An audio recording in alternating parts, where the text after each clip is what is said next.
15 दिसंबर को भजनलाल शर्मा मुख्यमंत्री पद की शपथ लेंगे। मुख्यमंत्री पद के बाद अब मंत्रिमंडल में कौन कौन होगा, इसकी चर्चाएं भी शुरू हो चुकी हैं।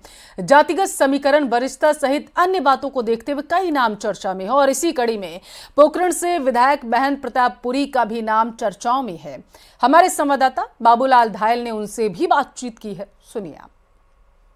पोखरण से बीजेपी की टिकट पर प्रतापपुरी महाराज ने बड़ी जीत दर्ज की थी और अब माना जा रहा है कि उन्हें भजनलाल शर्मा की कैबिनेट में मंत्री बनाया जा सकता है। हम तो हमारे कर्तव्य का निर्वहन कर रहे हैं। मैं तो पोखरण की जनता का धन्यवाद और आभार व्यक्त करता हूं कि हमें वहां उन्होंने जिताया और हम एक छोटी सी घटक के रूप में काम करने का जो हमारे को मौका मिला पोखरण के लिए और क्षेत्र के लिए काम करेंगे। पोखरण के लिए महाराज जी क्या क्या प्राथमिकताएं आपने तय करी हैं और किस तरह से पोखरण का विकास आपको कराना है? पोखरण बहुत आदर्श जिला बने, ये हमारी सबसे पहली प्राथमिकता रहेगी, क्योंकि अशोक जी ने बहुत सारे जिले बनाए पर पोखरण को सबसे पहले जिला बनाना था पर नहीं बना पाए।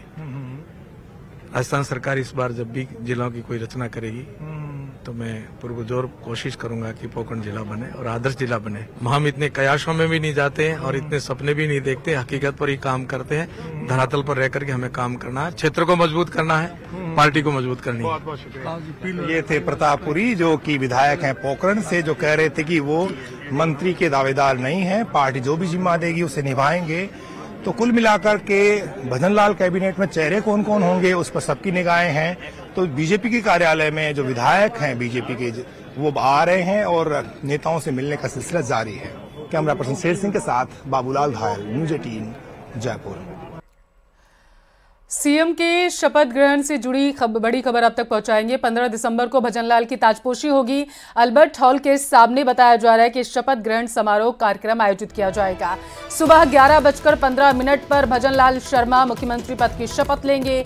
पीएम मोदी, जेपी नड्डा समेत कई दिग्गजों को आमंत्रित किया जाएगा।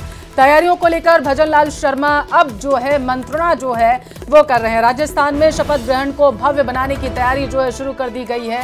अल्बर्ट हॉल के सामने 15 दिसंबर को 11:15 पर भजनलाल शर्मा मुख्यमंत्री पद की शपथ लेंगे। पीएम मोदी और अमित शाह समेत कई दिग्गज नेताओं को बताया जा रहा है कि आमंत्रित किया जाएगा।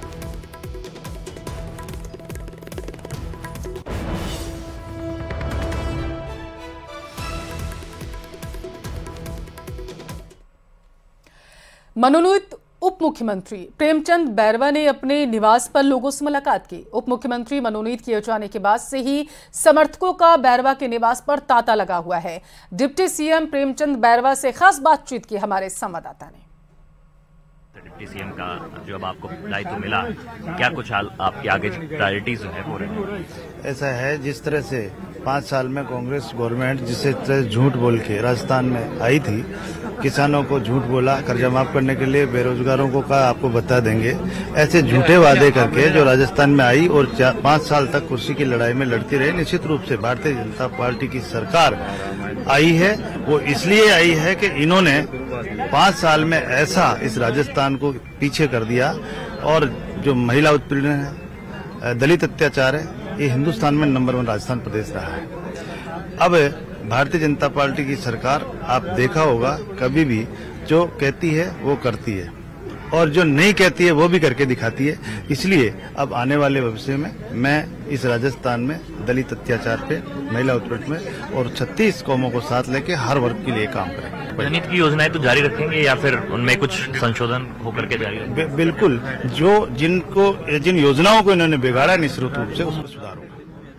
प्रेमचंद बैरवा डिप्टी सीएम से हम बात कर रहे थे, यहाँ पर अपने समर्थकों के बीच है और यहाँ उनका स्वागत चल रहा। कल जिस तरह से उनके नाम की घोषणा हुई और मनोनयन हुआ, उसके बाद से ही जो उनके समर्थक हैं उनमें उत्साह की लहर जो है वो दिखाई दे रही थी। हमने जब उनसे बातचीत की तो उन्होंने कहा कि जो कई ऐसी योजनाएं हैं उनको, जनहित की योजनाओं को जारी रखने की दिशा में उनके प्रयास होंगे। कैमरा पर्सन शेर सिंह के साथ महेश दाधीच, न्यूज़ 18 जयपुर। राजसमंद जिले के नाथद्वारा नगर की मुख्य चौपाटी पर नगर भाजपा कार्यकर्ताओं ने सीएम भजनलाल शर्मा, दिया कुमारी और प्रेमचंद बैरवा के उप मुख्यमंत्री बनने पर आतिशबाजी की और नारेबाजी कर मिठाई भी बांटी। इस दौरान भाजपा पदाधिकारी कार्यकर्ता के साथ महिला मोर्चा की कार्यकर्ता भी मौजूद रही। आतिशबाजी के दौरान चौपाटी पर जमा हुए कचरे को बाद में नगर अध्यक्ष प्रदीप काबरा और उनकी टीम ने झाड़ू लगाकर एक जगह एकत्र कर सफाई का संदेश दिया। देश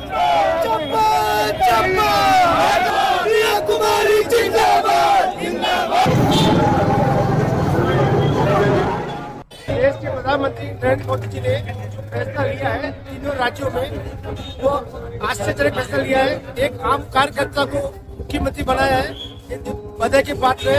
और जो कार्यकर्ता मुख्यमंत्री बने हैं वो जमीन से जुड़े हुए, वो देश के, वो राज्य के लिए अच्छे से अच्छा काम करके विकास की बात करेंगे। राजस्थान के लिए बहुत बड़ा दिन है। आज हमारा एक साधारण कार्यकर्ता भजनलाल शर्मा के रूप में राजस्थान का मुख्यमंत्री बनने जा रहा है। इससे बड़ी हमारे लिए कोई खुशी की बात नहीं हो सकती है। हमारी दिया कुमारी जी और हमारे प्रेमचंद जी उप मुख्यमंत्री बनने जा रहे हैं। इसके लिए हम सब पूरे नाथद्वारा संगठन की ओर से, पूरी विधानसभा नाथद्वारा की ओर से उनको बहुत बहुत बधाई, खूब खूब शुभकामनाएं देते हैं। सुखदेव सिंह गोगामेड़ी हत्याकांड में अजीत सिंह के अस्पताल में इलाज के दौरान मौत हो गई है। अजीत सिंह सुखदेव गोगामेड़ी से वारदात के वक्त मिलने गए थे। अपनी मांगों को लेकर अजीत सिंह के परिजनों ने एसएमएस अस्पताल की मोर्चरी के बाद धरना दिया। धरने पर बताया जा रहा है कि खबर मिलते ही बीजेपी नेता राजेंद्र राठौर और महिपाल मकराना मौके पर पहुंच गए। राजेंद्र राठौर ने मौके से ही नवनियुक्त सीएम भजनलाल शर्मा को फोन कर हालातों की जानकारी दी। सीएम ने आश्वासन दिया है कि शपथ ग्रहण के उनके बाद सभी मांगों को मान लिया जाएगा। आश्वासन के बाद धरने को खत्म कर दिया गया। तीसरे अजीत सिंह का दुखद निधन हो गया। आक्रोशित समाज आज सड़क पर है। मुख्यमंत्री जी से चर्चा होने के बाद एनआईए जांच कर रही है। तय तक इन अपराधियों को पकड़ने के लिए, सरगनाओं को पकड़ने की कोशिश एनआईए जो भारत सरकार की एजेंसी है वो कर रही है। और इनकी मुआवजा और नौकरी की बात मैंने की है। हम इस पूरे परिवार के साथ रहेंगे। संविदा पर नौकरी और उचित आर्थिक मुआवजा दिलवाएंगे। इनका मुफ्त में इलाज कराने, जो घायल हैं उनके इलाज की व्यवस्था भी करेंगे, घायलों को मुआवजा भी देंगे। इस प्रकार का आश्वासन मैंने सरकार की तरफ से दिया है। सुखदेव सिंह गोगामेड़ी हत्याकांड के तार अब टोंक से भी जुड़ते हुए नजर आ रहे हैं। हत्याकांड में जयपुर से गिरफ्तार पूजा सैनी टोंक जिले के अलीगढ़ की रहने वाली है। 5 साल पहले एयर होस्टेस बनने जयपुर गई पूजा की शादी और गोगामेड़ी हत्याकांड में शामिल होने से माता पिता अनजान हैं। पिता शंकर लाल का कहना है कि वो मेरे लिए मर चुकी है। सरकार से सख्त सजा देने की मांग की गई है। बताते चले कि पूजा 5 भाई बहनों में सबसे छोटी है। बीमार पिता चाय की थड़ी चलाकर परिवार पालते हैं। पूजा घर पर ही गैंगस्टर रोहित गोदारा और वीरेंद्र चारण के गुर्गों को हथियार सप्लाई किए। उसका सहयोगी महेंद्र भी फरार। कब लड़के के पास रहती थी, कब नहीं रहती थी, हमको कुछ नहीं मालूम। ये बात शादी उसने शादी करी, इस मामले को लेकर आपको उसकी मालूम नहीं है। जयपुर में कितने समय से रह रही है और क्या कर रही है? वो कहती थी भाई मेरे को तो उसको 7 साल करीब हो गई। जो ये कहती थी कि मम्मी मैं जॉब करती हूँ। जो पहली तो वो पाए उस पर लगी थी, वो क्या बोलते हैं उसको, हवाई जहाज का अड्डा, उस पर लगी थी। पहले तो वहाँ पे कर रही थी, फिर कोई जॉब भी नहीं करी थी उसने। फिर उसके बाद में पूछती थी भाई बेटा तू क्या करती? कब मम्मी मैं जॉब करती हूँ, पर जॉब कंपनी का नाम नहीं बताती। बच्चा कर जाता काम, बीमार था 3-4-5 महीना सु और हमारी ओला न सोची कौन मुँह के हो तो बेटा खाए करी चली। अरे का पापा मैं तो जॉब कर रही हूँ, ये कर रही हूँ, अब मैं शुद्ध सुनाई भी न दूँ। मैंने तो क्यों तो बेटा यहाँ रह रही, मर जाऊँगी ताकि मत मर जाऊँगी। मैं तो मैं ज़्यादा चोरी भी नहीं करा था। मैंने कि भाई चोरी आज का आदत जमाना खराब है, मर जाओगे तो मारो थोड़ा कौन वो बुढ़ा राम हमारा छिप लगा, छूटे वो छिप तो नहीं लगे, छिप तो यूँ लागी।